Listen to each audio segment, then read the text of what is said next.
मैंने मर्द को बीवी बच्चों की रोटी की खातिर दूसरों से खामोशी के साथ गालियां सुनते देखा है। अपने वालिदैन का हाथ पकड़ कर रखें ताकि किसी के पांव न पकड़ने पड़ें।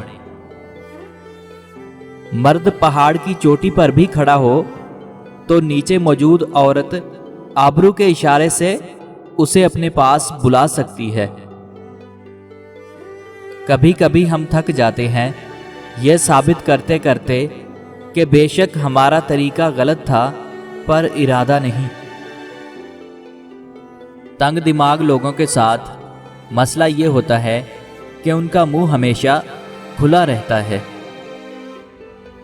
किसी की बेटी को ब्याह कर घर ले आएं तो याद भी रखें कि ब्याह कर ही लाए हैं, किसी से खरीद कर नहीं कि जैसा मर्जी सलूक करें।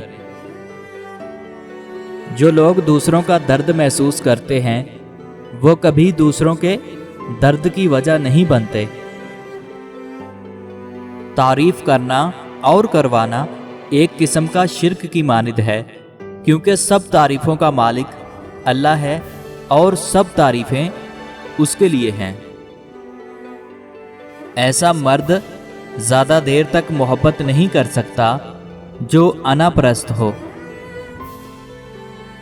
औरत अपनी उम्र के बारे में उस वक्त झूठ बोलना शुरू कर देती है जब उसके चेहरे से उसकी असल उम्र नजर आने लगती है। बारगाह रब्बुल इज़्ज़त में दुआ गो हूँ अल्लाह पाक आपको अपनी रहमतों और बरकतों से माला माल करे, रिज़्क़ में खैर व बरकत अता फरमाए और हमेशा अपनी हिफ्ज़ व अमान में रखे। आमीन।